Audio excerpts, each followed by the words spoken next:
Good morning. I'm glad to be here this morning. In fact, I'm also glad not to be at your sites this morning because I guarantee no work is being done. And I know by your laughter that you agree with me. I've been in the shoes when I lose my registrar or various people and someone's asking for a records request, somebody's asking for an attendance report, or a new student comes in and we say wait till Wednesday. Because, but I'm glad you're here and I'm glad I'm here. And I want to talk about a term, engineering success. Success is not an accidental thing. It's very intentional. In fact, it's intentional in that it relates to what Marty was talking about, directed activity. It's not accidental. We actually intend for it to happen. We have to engineer it. You have to be the architects of success in your building. In order to do so, I'm going to talk about 4 things I absolutely love. So I'm going to talk about TIME as an acronym. To begin with, technology. I want to talk about technology, I want to talk about innovation, I want to talk about motivation, and finally education. Engineering success is about time. To begin with, the world as we know it is changing. It's a frightening thing out there, the way that technology is just speeding along. My son is 7 years old. In 11 years, he will graduate in the year 2023. In 58 years, he will retire in the year 2070. In the 47 years in between, he will have to know how to live and work in a knowledge economy, and it's our job to prepare him for that. However, I still have 11 years to get him ready. The problem is, we don't know what the world's going to look like in 5 years. Or next year. Has me a little bit worried. Technology is developing at an ever-increasing rate. George Moore, co-founder of Intel, in 1965 said or predicted that technology, the rate of computing processing power, will double every 18 months. You saw that first computer, for example. 18 months. He's been right every 18 months since 1965, and technology continues to go faster and faster and faster. For example, even 5 years ago, could you have predicted the ubiquity of Facebook, Twitter, YouTube, Google+, or just basic Google, Pinterest, the new thing everyone's talking about? Could you have predicted the ubiquity of smartphones and tablets, apps, cloud computing? We don't save things to our devices anymore. We save it to the cloud. It's out there somewhere. In fact, the next 10 years will make the last 10 years pale in comparison. But the funny thing is, depending on your perspective, it will either fascinate you or frighten you. But I guarantee all the students in your building are fascinated by it. Remember when life was simpler?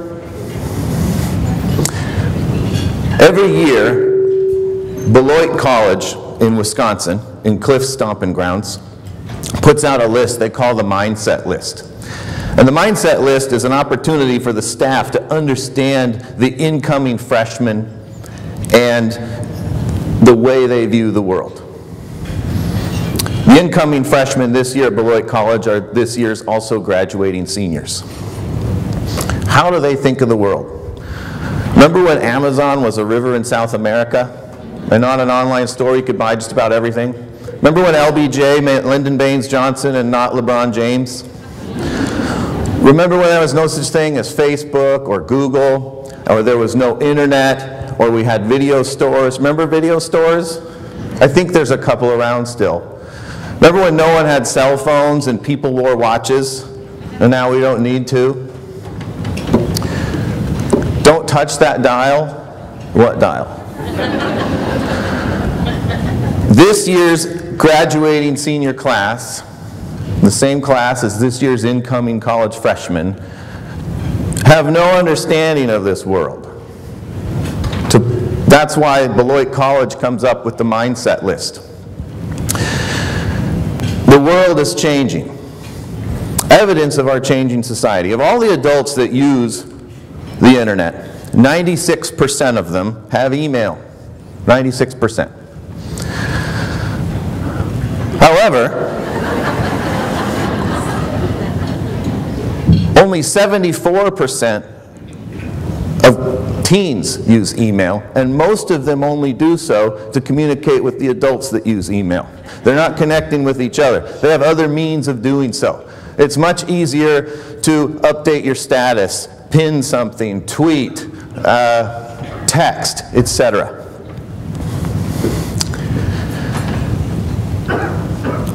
And why is that? Because email is actually just too slow. I have to wait for you to log in, read it, and then respond. But a tweet, or a text, or a private message, or an instant message, or a status update is instant. In fact, there's so much information out there. People ask about, well, I've got information overload. There's absolutely too much. I can't know everything. Well, you know what? Clay Shirky, author and professor at NYU, says, no, stop thinking about information overload. You're looking at it wrong. We've had information overload for centuries. Your parents and grandparents and great-great-great-grandparents have always had more books than they could possibly read. The problem is filter failure. Instead of trying to know and do everything, you got to be very selective in what you pick. Look at all the offerings presented at this conference. You can't go to all of them. It would be impossible. But which ones apply to you? Filter failure is what we need to think about, not information overload. Look at smartphone and tablet ubiquity. Again, more evidence of our changing society. Again, apps, 24/7 computing, and then keeping information in the cloud. Our society is becoming more and more mobile. I think the statistic that I heard was of this year's attendees that we know about, more than half of you have some kind of smartphone at your disposal. More than half of you. Whereas last year it was about 30%. It's nearly doubled in just a span of a year. Look how fast it's growing.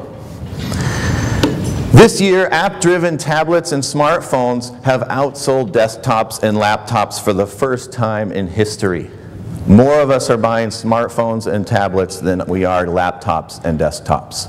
Every single day, 18 million apps are downloaded from Apple. 18 million today, and yesterday, and the day before. And 11 million are downloaded for Android products, and over 25 billion apps have been downloaded from the Apple Store. Where was this a couple years ago? You see how fast it's changing? And here's the interesting thing. Of smartphone use, 60% is new activity. In other words, less than half of our phone use is as a phone. 60% is apps, maps, games, the web, or in my case, a timer. 40% is still the traditional texting, calling, or email. This has prompted a new term in schools, bring your own technology. Even a few years ago, we were trying to put a digital camera in the hands of every student. Well, now they're bringing their own. They're bringing their own cameras. And a lot of you still have those policies where we're trying to restrict kids bringing cell phones to school. Good luck with that. Good luck with the parents that say, I paid for that cell phone, he's going to carry it with him. Well, I don't envy you, nor do I envy myself when I have those conversations with parents. Anyway, these trends are becoming known as SO-LO-MO. They are social, they are local, and they are mobile. Internet analysts Mary Meeker and John Doerr talk about this, that trends are becoming more and more social as you see your sites, your schools' information going social with Facebook. and other ways to update parents. Can you consider your site SOLO-MO? Can your parents access your web page through their smartphone or tablet because that's what they're using?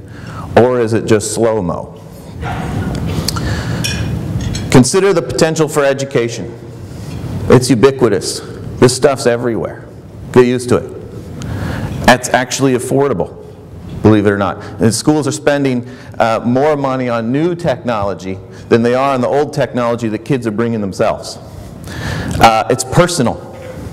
In fact, there's another term that Mary Meeker and John Doerr talk about that discusses the importance of these new achievements in SOLO-MO, and that's gamification. Almost everything out there has a game of some kind that draws people in to use, and that is a huge feature of this new technology. And then finally, access to everything, everywhere in the cloud. Now, so what does this mean? It means you can reject it. The world is speeding ahead, but I don't care. I'm not going to pay attention to it. That's going to cause undue mental strain. You're not going to be prepared for the world that's emerging as we see it. It means you can accept it and just try to keep pace begrudgingly, or it means you can embrace it. It means you can become a leader in your site and embrace the new technology because look at your parents and students and the way they're doing it. They're asking schools to do more every day. In fact, when I go to the exhibitors hall and I see all the things that are available, I'm impressed. Wow, we can do that with our technology? That's impressive. That's great. So embrace it. Embracing it's a very innovative thing to do. So the second thing I want to talk about is innovation. Innovation has a few characteristics. It's more than a trend in business. It's an actual mindset. It's a way we think. It's very messy, and it's collaborative, and it's cyclical, and actually it's rooted in failure, believe it or not. A friend of mine is a senior manager at Disney. His name's Topher White, and he talks about innovation as a funnel. Man, most textbooks show it this way, that you have a bunch of ideas. Those ideas kind of get pulled into a funnel, and then over a series of processes, the right idea comes out the end, and we win, and we move on. But he says that's not what it looks like at all. This is the theoretical version of innovation. The ideas, the process, and the product or the innovation. What it really looks like, though, all those ideas are different shapes and sizes. They're not the same. They're not the same at all. They're different shapes and sizes. They have different merits. Then you break them up. You bust them into pieces. You throw them in that first stage. You blast them apart. You throw some out. And then those fragments and bits and pieces get narrowed even further. And then even further. And sometimes you have to grab that idea that you were considering the first time but got left out, and now it's a good idea for the end, and you pull it in. And what you're left with is this patchwork of ideas that actually gets thrown in back at the beginning, and it starts all over. That's what real innovation looks like. It's collaborative. It's a little bit mine, and it's a little bit yours. It's team-oriented. We work together. Teamwork is innovative. Individual evaluation, but group results. And it's strengths-based. If you or your site haven't done the Strengths Finder or the strengths-based book, I highly recommend it. There's a lot of books I could recommend. I'm not going to go into them, but the strengths-based one is great. What are you good at? Stick with what you're good at. Work on all the rest, of course. But it's strengths-based. We all have different strengths we build from our team that we incorporate. It's cyclical. And sometimes you're the guy on the top, and sometimes you're the guy on the bottom. But innovation goes over and over and over. Like this Far Side cartoon, early experiments in transportation. Sometimes you feel like this. And like the cyclical, that little patchwork ball at the end gets wrapped in and thrown back at the beginning. Innovation is rooted in failure. Now, we have to be prepared to fail. Unfortunately, in education, kids, I don't know that we teach this per se, but kids pick up on it. In fact, we all do. In a workplace, we feel like it's not okay to fail. I have to get things right the first time, or I'm a failure. I can only think of one person who gets something right the first time, and I would call them a liar. You have to get used to failure. It's going to happen. So get used to it. I'm sorry, I love that there's a Frisbee in that second one. Without that Frisbee, that picture would make no sense. Sometimes I feel like that little retriever there chasing that Frisbee and unaware of my surroundings at my own peril. Anyway, it's rooted in failure. Innovation is about being wrong or partially wrong most of the time. As long as we're right when it counts. We have to do it over and over and over. Think of it as a sandbox mode, where sometimes you have to be able to fail in order to succeed when it counts. So that when it counts, you don't have any embarrassing missteps, for example. Lots of people that we know have failed over time. Some people credit Edison with failing 1,000 times before he made the light bulb. But Edison, and I'm paraphrasing, it's hard to find his exact quote, said something to the effect of, I didn't fail 1,000 times, I found that creating the light bulb had 1,000 steps. So success and failure. Failure, this sign, I don't appreciate this sign. I don't think they're two opposite directions. I think failure is a destination on the way to success. In the words of Irish poet Samuel Beckett, it's a beautiful line.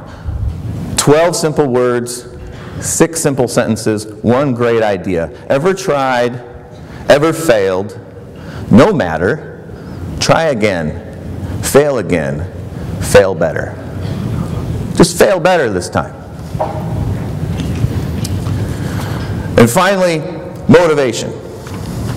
One of my favorite things to talk about. I love studying what makes us do what we do. The irony is people usually ask, why do you want to study that? But I love studying what we do, what drives us. That's one way of looking at motivation, is what drives us. And there are many, many, many theories, and I'm not going to go into hardly any of them. I'm only going to talk about 2. There are things, like we can talk about curiosity and interest and all these other things, and stereotype threat, and if I had more time I would love to talk about those. That's what I typically like to talk about. But I want to talk about 2 things. And the things I want to talk about are why we do what we do, in other words, what drives us. And the first one is called self-determination theory, but you can refer to it as drive. Daniel Pink wrote a wonderful book called Drive. Highly recommend that one as well. And it's rooted in the research of D.C. and Ryan at the University of Rochester. And self-determination theory says, or drive says, we have 3 primary needs. If these needs are met, we can conquer the world. We can do absolutely anything. And those 3 things are, number 1, autonomy. Did I choose to do this? Did I want to involve myself in this? Did I choose to be at this conference? Yes, good. That's number 1, autonomy. In the words of Viktor Frankl, who wrote Man's Search for Meaning, a Holocaust survivor, he also realized something. I didn't choose to be in the Holocaust, but I can choose how I respond to any situation, any day, any time. So we have 2 kinds of autonomy. Did I choose to be involved in the activity, and did I choose how to respond in that situation? So number 1 is autonomy. You in your workplace, students, for example, autonomy or even perceived autonomy. Number 2, competence. I can do this. I'm either good at it or I'm getting better. If I go out to shoot free throws and I consistently hit 0 out of 10, even if I chose to go do it, I'm probably not going to do it much longer. But I have to see that I'm either good at it or that I'm getting better at it. And the more we apply ourselves, the better we get, and the better we feel about it. And competence is that second primary need. And the last one is relevance. I want to do this because I value this. Do I care about what I'm doing? Do I care about this thing? Therefore, do I want to do it? So that's the first one I wanted to talk about. Drive, what pushes us. The second one is willpower. There's a lot of research that's come out just recently. Dr.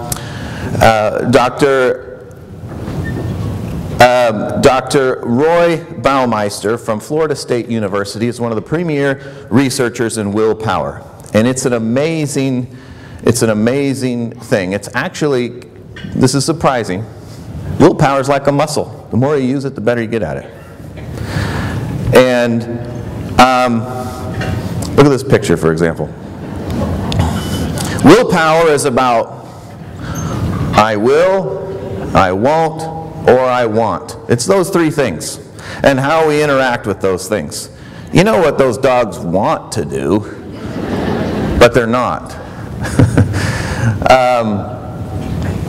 So willpower, surprisingly, this is the fascinating thing about willpower.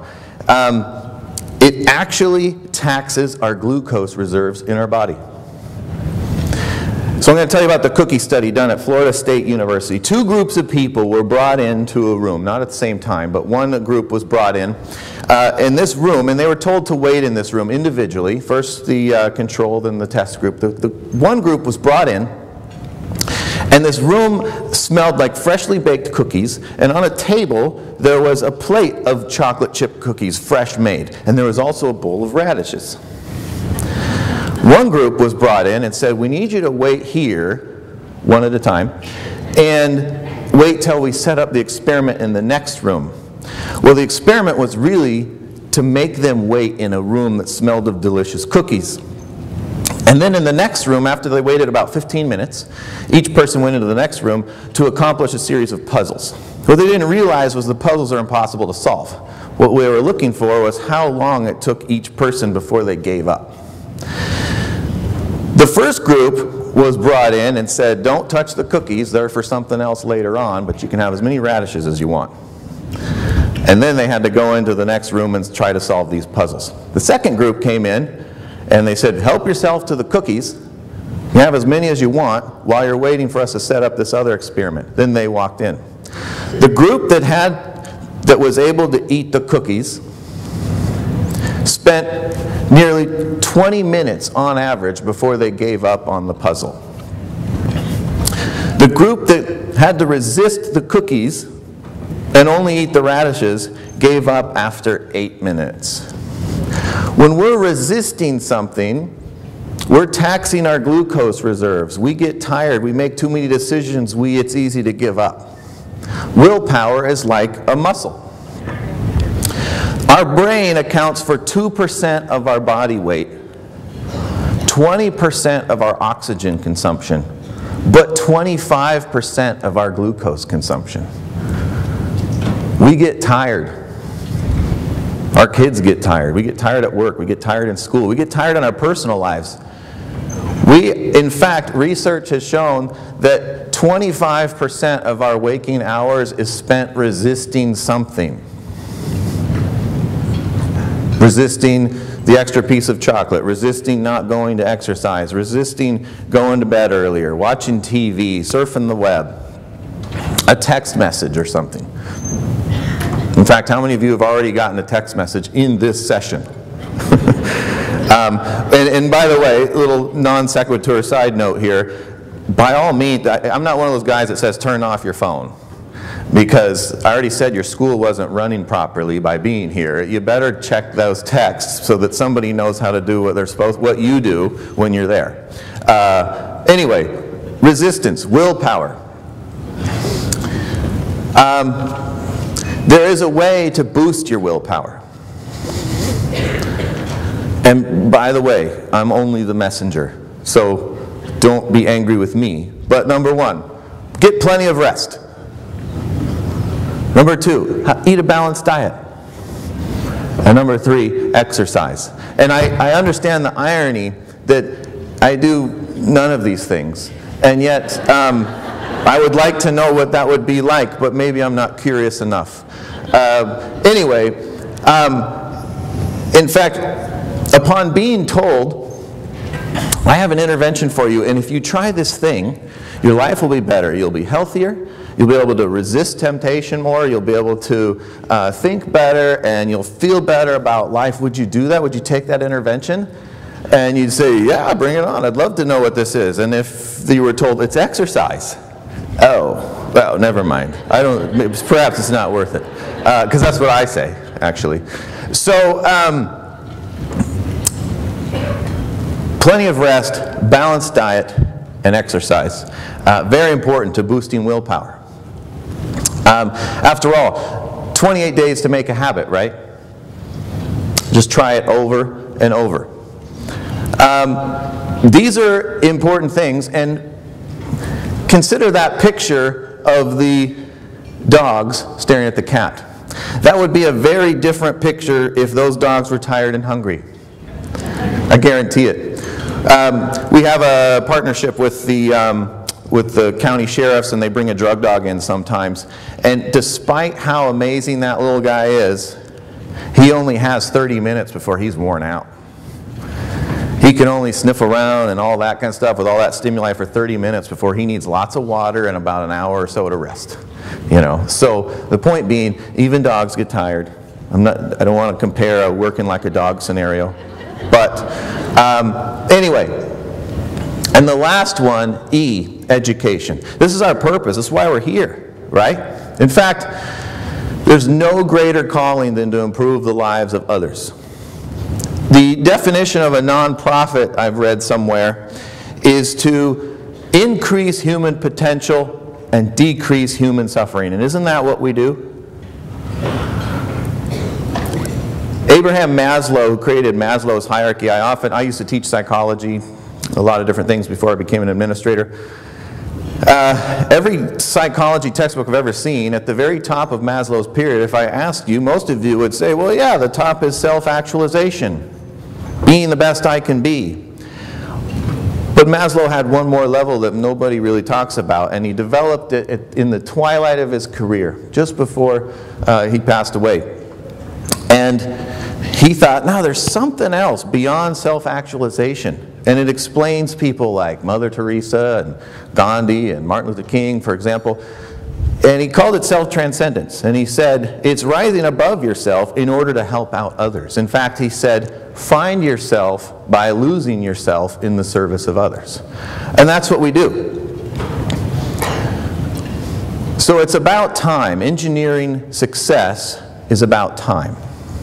It's about technology. Our world is changing faster than any phenomenon we've ever seen in world history. And it's only going to get more quick. So embrace it. Innovation. Engage in messy, collaborative, cyclical failure in order to succeed when it counts. In other words, fail better. Motivation. Think about your autonomy, your competence, the relevance, and your willpower in order to improve education, to improve the lives of others. Again, if you strip away all that we do in education, that's really what it's about, improving the lives of others. In summary, in honor of Dr. Seuss's recent birthday, a man who did a lot for education, I feel like it wouldn't be proper if I ended a session without talking about Dr. Seuss, even for a little bit, even though his birthday was a couple weeks ago. But I wanted to quote the Lorax. Unless someone like you cares a whole awful lot, nothing is going to get better. It's not. Thank you.